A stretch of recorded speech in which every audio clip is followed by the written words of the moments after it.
Spherical mirror से पढ़ना था ना, उसके ऊपर पूरा समाप्त हो चुका है। देखो क्या होता है स्फेरिकल मिरर।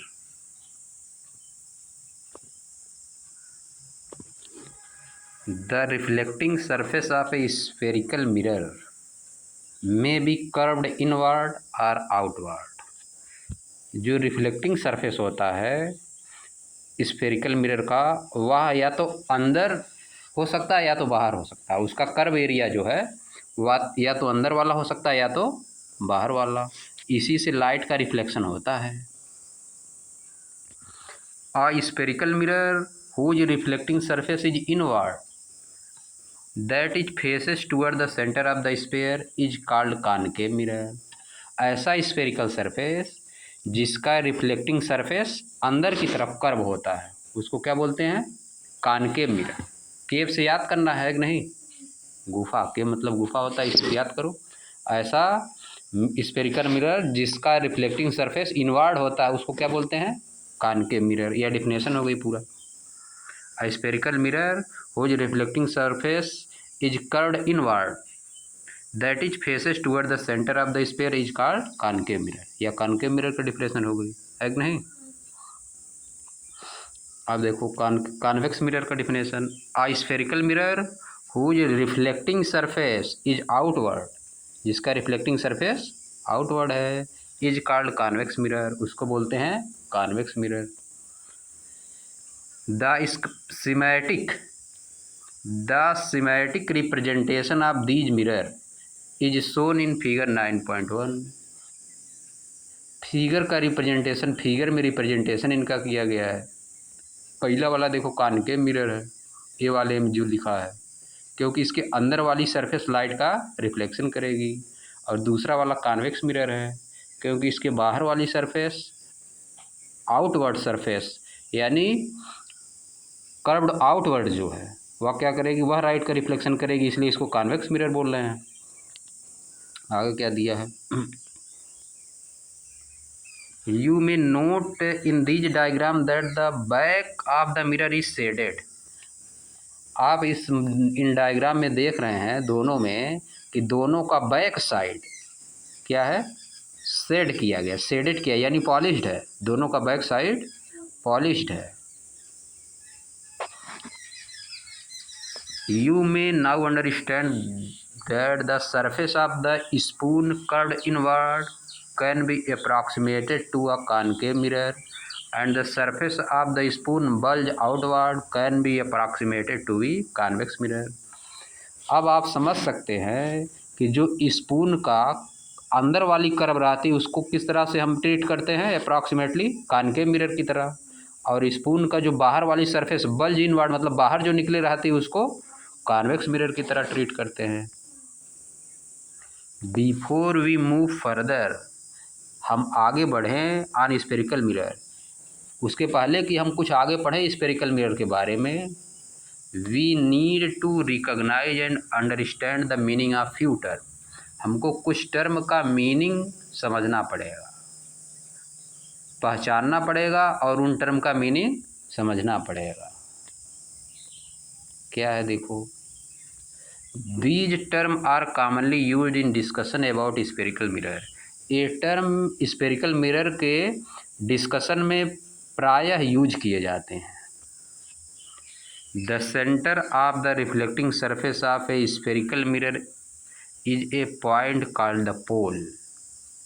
क्या दिखा है देखो? ए पोल का डिफिनेशन हो गई, ठीक ना?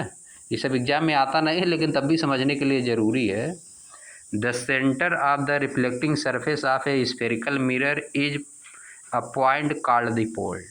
जो रिफ्लेक्टिंग सरफेस होता है स्फेरिकल मिरर का वह एक पॉइंट होता है, उस पॉइंट को क्या बोलते हैं? पोल बोलते हैं। यानी जो ये रिफ्लेक्टिंग सरफेस है फिगर 9.1 में बना हुआ है ए वाला, उसके मिड पॉइंट को क्या बोलेंगे? पोल। रिफ्लेक्टिंग सरफेस के मिड पॉइंट को पोल। उसी तरह से कॉन्वेक्स मिरर में भी रिफ्लेक्टिंग सरफेस के मिड पॉइंट को क्या बोलेंगे? पोल बोलेंगे, ठीक ना? It lies on the surface of the mirror. यह मिरर की सरफेस पे लाई करता है। पोल मिरर की सरफेस पे लाई करता है। The pole is usually represented by the letter P. Pole को लेटर पी से रिप्रेजेंट किया जाता है। आगे देखो, the reflecting surface of a spherical mirror form A part of sphere. जो स्फेरिकल मिरर का रिफ्लेक्टिंग सरफेस होता है वह स्फीयर का एक पार्ट होता है कि नहीं? स्फीयर का एक पार्ट बनाता है। जब स्फीयर का एक पार्ट है तो आगे लिखा है this sphere has a centre. जिस स्फीयर का पार्ट है उस स्फीयर के पास कोई सेंटर होगा।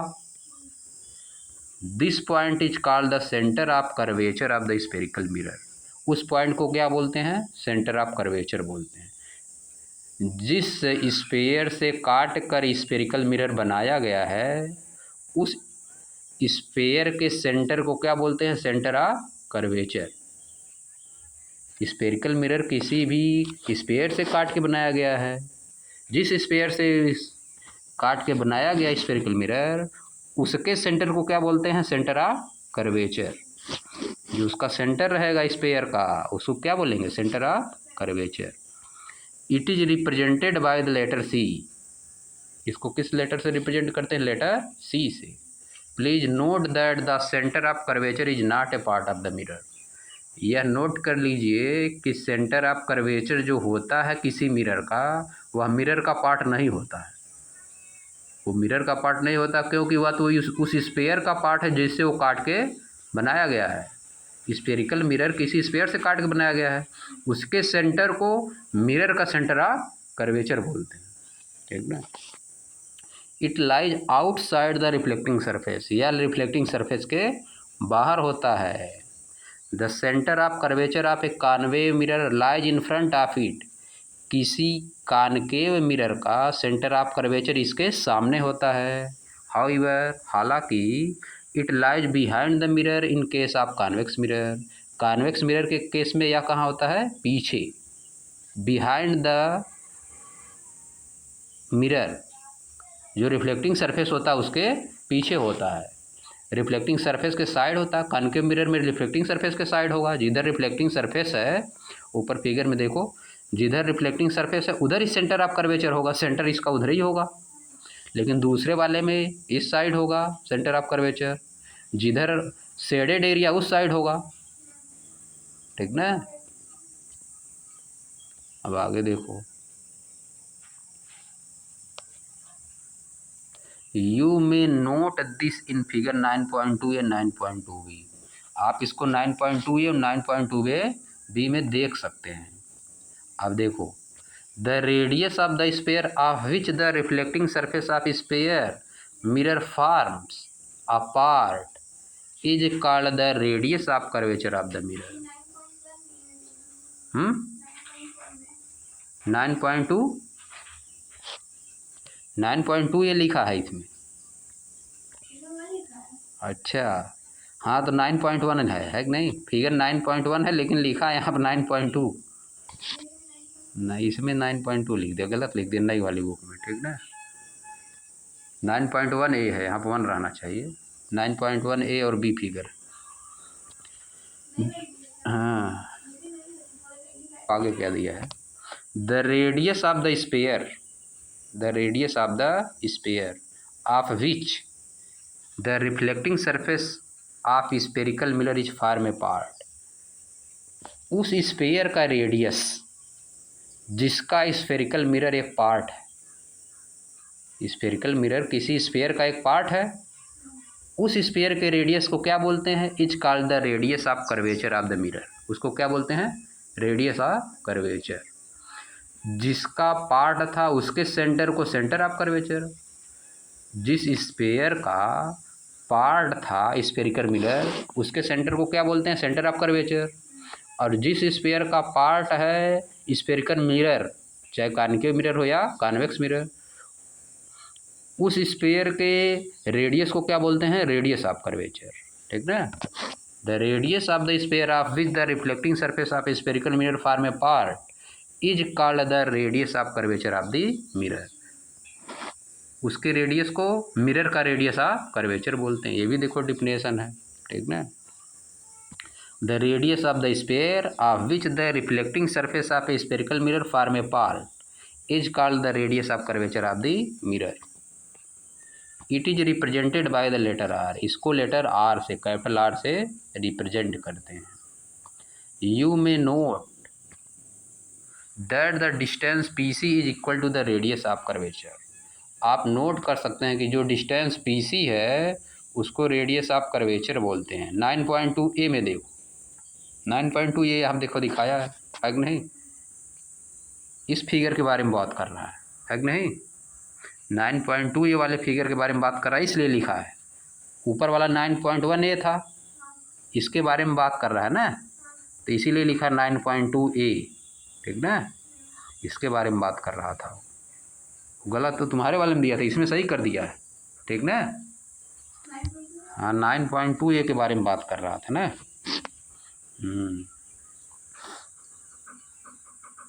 देखो यहाँ बताया सेंटर ऑफ कर्वेचर, यहाँ पर लिया, यहाँ से यहाँ तक सेंटर ऑफ कर्वेचर सी लिखा है, और इस सेंटर से पी से लेके सी तक का जो डिस्टेंस है उसको क्या बोल रहा है? रेडियस ऑफ कर्वेचर बोल रहा है। देखो उसका जो पी है पोल, उसको लिख रहा है, पी पोल लिख रहा है, सी को सेंटर ऑफ कर्वेचर। धीरे धीरे बताएगा ये, कहीं बात में नहीं, ठीक ना? आगे क्या दिया है? Imagine a straight line passing through the pole and the centre of a curvature of a spherical mirror. यह देखो, ये भी डिफिनेशन है। Imagine a straight line passing through the pole and the centre of curvature of a spherical mirror. एक line imagine करिए जो कि पोल और सेंटर ऑफ कर्वेचर से होकर गुजर रही है स्फेरिकल मिरर के। देखो दोनों केस में दिया है अगले फिगर में, सेंटर ऑफ कर्वेचर और पोल से होके जो लाइन जा रही है, एक इमेजिनरी लाइन मान लिए हम, जो कि सेंटर ऑफ कर्वेचर और पोल से होके जा रही है। इसमें भी इसका सेंटर ऑफ कर्वेचर दूसरी साइड है कि नहीं? इसमें भी एक लाइन पोल और सेंटर ऑफ कर्वेचर से जा रही है। इस लाइन को क्या देखो बोल रहा है? देखो आगे, this line is called the principal axis. इस लाइन को प्रिंसिपल एक्सिस बोलते हैं। जो लाइन पोल और सेंटर ऑफ कर्वेचर से होकर जाती है उसको क्या बोलते हैं? प्रिंसिपल एक्सिस, या प्रिंसिपल एक्सिस का डिफिनेशन हो गया। Remember that principal axis is normal to the mirror at its pole. यह याद रखिए कि जो प्रिंसिपल एक्सिस होता है वह मिरर के पोल पे हमेशा नॉर्मल 90 डिग्री का एंगल। नॉर्मल का मीनिंग इसको याद कर लो। Remember that the principal axis is normal to the mirror at its pole. Pole पे 90 डिग्री का एंगल बनाता है दोनों साइड। होता क्या है, आगे पढ़ोगी जब धीरे धीरे, तो इसको स्ट्रेट लाइन मान लिया जाता है। जो एन एम है ना, एन पी एम, ये पूरा मान लिया जाता है कि स्ट्रेट लाइन है। बहुत बड़ा स्फेरिकल मिरर रहेगा अगर, तो क्या हो जाएगी? स्ट्रेट लाइन हो जाएगी। यहाँ से पी से दोनों साइड 90 डिग्री का एंगल बन जाएगा। पी के इस साइड भी 90 डिग्री का एंगल, पी के इस साइड भी। जो लाइन गई है प्रिंसिपल एक्सिस, समझ गई बात? अब पीसी को क्या बोला जाता है? नॉर्मल। नॉर्मल मतलब 90 डिग्री का एंगल बनाएगा।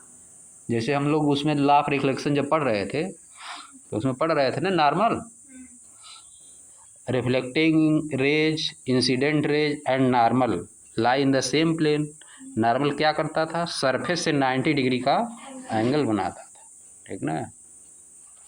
आगे देखो, आगे क्या है?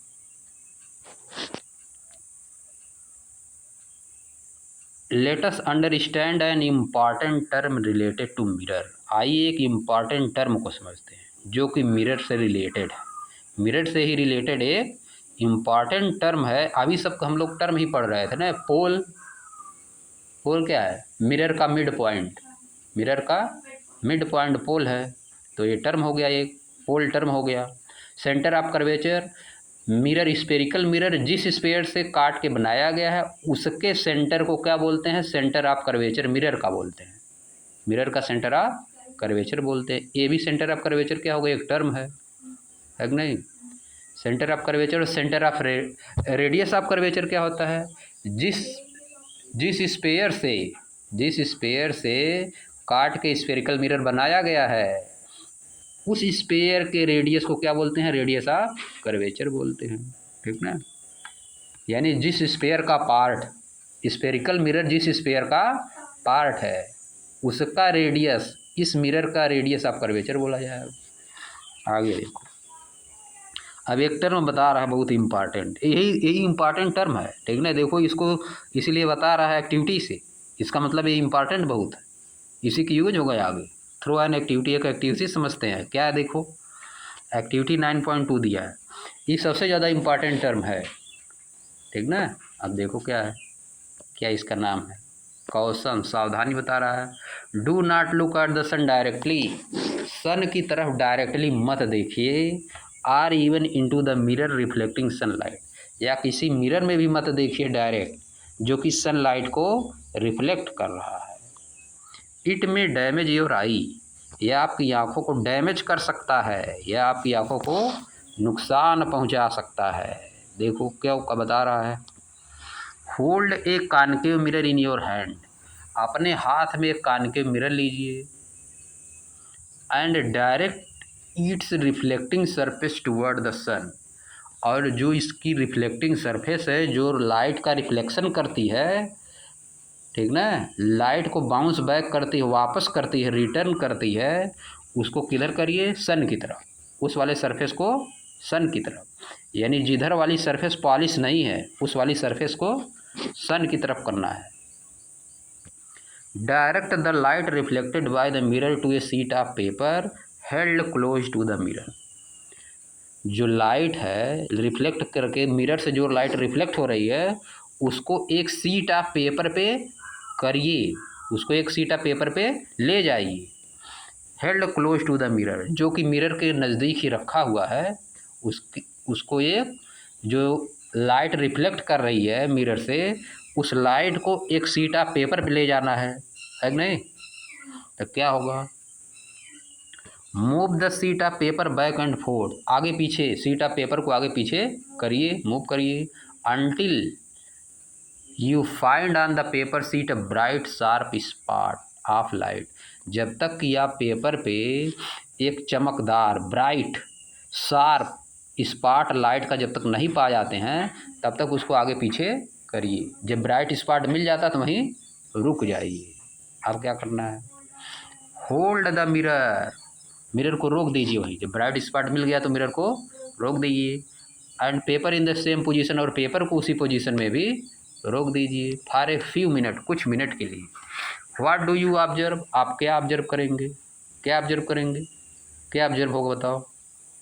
ऑब्जर्व यही होगा कि धीरे धीरे उसको जलने लगेगा, जलेगा ना। भाई ऐसा क्यों हुआ? ऐसा क्यों हुआ? क्योंकि सब लाइट जितना थी सब एक जगह कर दिया।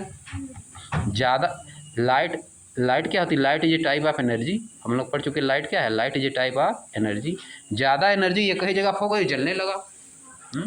यही हुआ। आगे देखो बताया भी होगा क्या लिखा है, the paper at first begin to burn producing smoke, paper पहले शुरुआत में धीरे धीरे जलना शुरू होगा, स्मोक प्रोड्यूस करेगा, है कि नहीं? धीरे धीरे जलना शुरू होगा और क्या करेगा? स्मोक। इवेंचुअली इट में इवन कैच फायर, और अंत में ये भी हो सकता है कि यह तुरंत आग पकड़ ले, तुरंत आग पकड़ ले, ऐसा भी हो सकता है। वाई डज इट बर्न, या क्यों जलता है, या क्यों जला? The light from the sun is convert at a point, जो सन की लाइट है उसको एक पॉइंट पर कर दिया गया, उसको कन्वर्ज करके एक पॉइंट पर कर दिया गया। As a sharp bright spot by the mirror, mirror के द्वारा एक शार्प और ब्राइट स्पॉट बना दिया गया पेपर पे। इन फैक्ट, वास्तव में, this spot of light is the image of the sun on the sheet of paper, वास्तव में जो स्पॉट बना था वह सन का इमेज था, वह सन का इमेज था, वह शीट ऑफ पेपर पे सन का इमेज था। This point is the focus of the concave mirror, इसी पॉइंट को कॉनकेव मिरर का फोकस बोलते हैं। इसको देखो समझाने के लिए इतना बताया, this point is the focus of concave mirror, यानी बहुत दूर से आने वाली रेज, सन की रेज बहुत दूर से आ रही हैं, मिरर से रिफ्लेक्ट होकर एक पॉइंट पे मिलती हैं, है कि नहीं। बहुत दूर से आने वाली रेज, देखो फिगर में बनाया है, देखो बहुत दूर से आने वाली रेज, इन्फिनिटी सन से आने वाली रेज मिरर से रिफ्लेक्ट होकर सब एक पॉइंट पे मिलती हैं। उसी पॉइंट को क्या बोलते हैं, उसी पॉइंट को फोकस बोलते हैं। यही इमेज हो गया, यही क्या हो गया, फोकस पे जो पॉइंट है यही सन का इमेज हो गया, ठीक ना। इसके केस में, दूसरे वाले केस में देखो, दूसरे वाले केस में क्या है, जो रेज इनफाइनाइट से आ रही हैं वो रिफ्लेक्ट हो रही हैं, रिफ्लेक्ट होकर वापस जा रही हैं, वह मिलती हुई क्या हो रही है, अपीयर हो रही है, नहीं मिल नहीं रही है, मिलती हुई अपीयर हो रही हैं, ठीक ना। ये क्या हो रही है, अपीयर हो रही है, कि मिल नहीं रही है, डायरेक्ट मिल नहीं रही है, अपीयर हो रही है। तो जिस पॉइंट पे मिलती हुई अपीयर होती हैं उसको क्या बोलते हैं, फोकस बोलते हैं, ठीक ना। इन case of convex mirror, concave mirror के केस में डायरेक्ट मिलती हैं और कॉन्वेक्स मिरर के केस में मिलती हुई अपीयर होती हैं, ठीक ना। आगे देखो,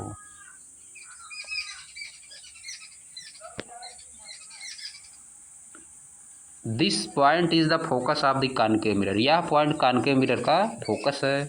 the heat produce due to the concentration of the sunlight ignite the paper, जो हीट प्रोड्यूस हो रही है सनलाइट के कंसंट्रेशन से, सनलाइट के कंसंट्रेट होने से, एक जगह पे मिलने से जो हीट प्रोड्यूस हो रही है उसके कारण से क्या हो रहा है, इग्नाइट द पेपर, वह सन को क्या, पेपर को क्या करे, जला दे रही है। इग्नाइट मतलब जला दे रही है, जला देती है।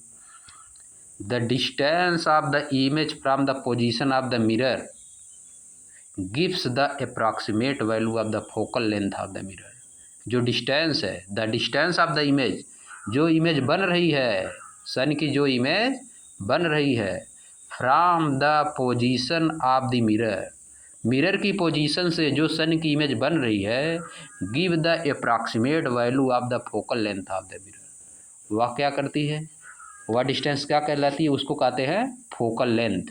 या देखो कॉनकेव मिरर में, देखो कॉनकेव मिरर में जो रेज पैरेलल सब आ रही हैं सन से, एक पॉइंट पे जाके मिल रही हैं, है कि नहीं, एक पॉइंट पे कन्वर्ज हो रही हैं। जिस पॉइंट पे कन्वर्ज हो रही उस पॉइंट को बोलते हैं focus, focus of the mirror. In case of concave mirror उस पॉइंट को क्या बोलते हैं, फोकस, प्रिंसिपल फोकस है, ठीक ना। और इन केस ऑफ कॉन्वेक्स मिरर जिस पे अपीयर हो रही मिलती, वो क्या है, कॉन्वेक्स मिरर का फोकस है।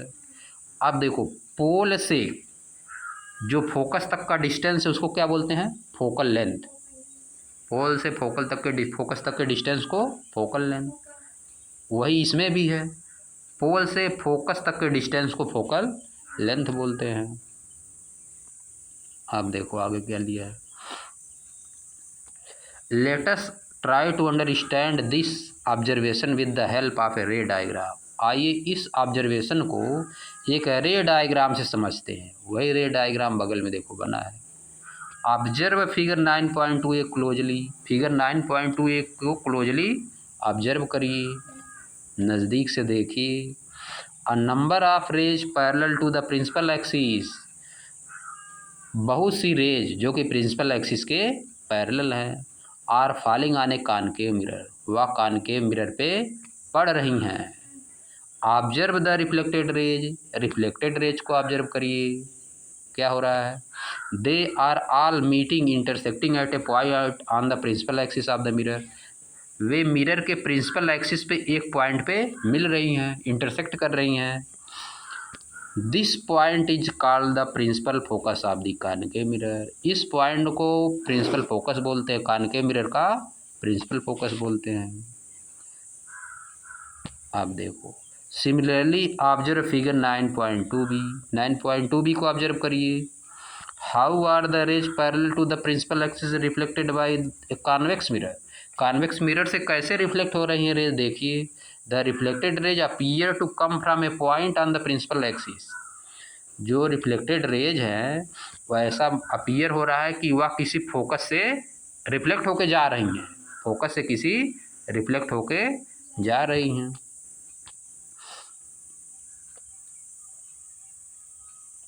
This point this point is called the principal focus of the convex mirror. इस पॉइंट को प्रिंसिपल फोकस बोलते हैं, कॉन्वेक्स मिरर का प्रिंसिपल फोकस बोलते हैं। The principal focus is represented by the letter F. इसको कैपिटल लेटर एफ से represent किया जाता है। The distance between the pole and the principal focus of a spherical mirror is called the focal length. जो distance होती है पोल और principal focus की एक स्फेरिकल मिरर को, उसको क्या बोलते हैं? Focal length. It is represented by small F. इसको लेटर एफ से रिप्रेजेंट किया जाता है। आगे क्या दिया है? The reflecting surface of a spherical mirror is by and large spherical. जो स्फेरिकल सरफेस है स्फेरिकल मिरर का, रिफ्लेक्टिंग सरफेस है, वह कुल मिला के कैसा है? स्फेरिकल है, स्फेयर का पार्ट है, स्फेरिकल है इसलिए। The surface then has a circular outline. इस सरफेस के पास कैसी आउटलाइन है? सर्कुलर, यानी इसका चारों तरफ कैसा है? सर्कुलर है। The diameter of the reflecting surface of spherical mirror is called its aperture. जो डायमीटर होता है रिफ्लेक्टिंग सरफेस का, जो डायमीटर होता है, the diameter of the reflecting surface of spherical mirror is called its aperture. इसको इसका अपर्चर बोलते हैं। रिफ्लेक्टिंग सरफेस के डायमीटर को स्फेरिकल मिरर का क्या बोलते हैं? अपर्चर। वह डायमीटर दूसरा है, या डायमीटर जैसे सर्किल वाला जो पढ़ी थी वो दूसरा है, ठीक ना? वह वाला डायमीटर नहीं है इसमें, देखो बताएगा भी। इन फिगर 9.2 में distance M N represent the aperture. जो डिस्टेंस एम एन है उसको क्या बोलते हैं? अपर्चर। देखो एम से लेके एन तक डिस्टेंस जो उसको क्या बोलते हैं? अपर्चर। इसको डायमीटर बोल रहा है, इसी को डायमीटर भी बोल रहा है। एम एन को क्या बोल रहा है? डायमीटर। और यही क्या है? अपर्चर भी है। The diameter of the spherical mirror is called aperture. वह डायमीटर अलग होता है जो रेडियस का डबल होता है, यह दूसरी बात है, ठीक ना? अपर्चर बता रहा है, यानी पूरा जितना रिफ्लेक्टिंग सरफेस है वही अपर्चर है। मिरर का जितना पूरा रिफ्लेक्टिंग सरफेस वही क्या है? अपर्चर। पूरे रिफ्लेक्टिंग सरफेस को मिरर को क्या बोलते हैं?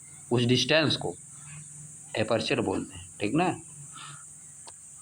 The distance M N represent the aperture. We shall consider in our discussion only such spherical mirror whose aperture is much smaller than the radius of curvature। हम या ऐसे ही spherical mirror को इसमें डिस्कशन में लेंगे जिसका एपर्चर जो है उसके रेडियस ऑफ कर्वेचर से बहुत छोटा है। यानी जो रिफ्लेक्टिंग सरफेस वाला है, यानी एपर्चर जो है वह रेडियस ऑफ कर्वेचर से बहुत छोटा रहेगा। जिसके बारे में पढ़ना है, जिस स्फेरिकल मिरर के बारे में पढ़ना है, उसका जो रिफ्लेक्टिंग सरफेस है, अपर्चर है, वह उसके रेडियस ऑफ कर्वेचर से बहुत छोटा रहेगा। यानी स्फेयर बहुत बड़ा रहेगा। स्फेयर जिससे काट के बनता है स्फेरिकल मिरर, वह बहुत बड़ा रहेगा। स्फेरिकल मिरर बहुत बड़ा रहेगा। स्फेयर जिससे काट के स्फेरिकल मिरर बनाया गया वह बहुत बड़ा रहेगा, तो रेडियस ऑफ कर्वेचर बड़ा हो जाएगा, है कि नहीं? अपर्चर बहुत छोटा है, ठीक ना? इसीलिए देखो आप 90 डिग्री बताएं, जो एंगल बन रहा था नॉर्मल, एपर्चर बहुत छोटा, एकदम स्ट्रेट लाइन की तरह है। कैसा है? स्ट्रेट लाइन की तरह। एम एन जो है वह स्ट्रेट लाइन की तरह रहेगा, ठीक ना? जैसे जो स्पेयर रहेगा उसमें से छोटा सा लेंगे तो स्ट्रेट लाइन हो जाएगा। मान लो 2 किलोमीटर का स्पेयर, उसमें से अगर छोटा सा पार्ट लेंगे तो वह स्ट्रेट लाइन हो जाएगा, है कि नहीं? वही बात कर रहा है।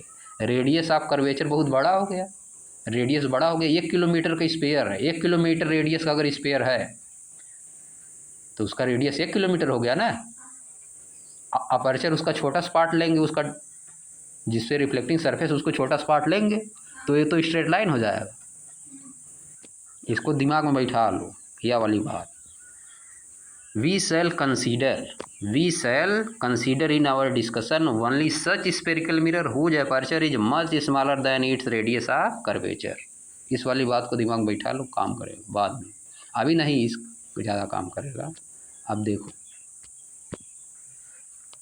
Is there a relationship between the radius of curvature R and the focal length F of spherical mirror. क्या स्फेरिकल मिरर के रेडियस ऑफ कर्वेचर आर में और फोकल लेंथ एफ में कुछ रिलेशन होता है? फॉर स्पेरिकल मिरर के लिए ऑफ स्मॉल एपर्चर, जो जिसका कि एपर्चर बहुत छोटा है। The radius of curvature is found to be equal to twice the focal length. जो रेडियस ऑफ कर्वेचर है वह फोकल लेंथ का ट्वाइस होता है। We put this R equal to 2f, इसको हम लोग कैसे लिखते हैं, R equal to 2f। This implies that, यह क्या बताता है, that principal focus of a spherical mirror is lies, कि जो प्रिंसिपल फोकस होता है किसी स्पेरिकल मिरर का वह कहाँ पे लाई करता है, मिड वे में between the pole and the centre of curvature. Centre of curvature और पोल के बीच में होता है प्रिंसिपल फोकस, ठीक ना। लो यहाँ तक खत्म हो गया।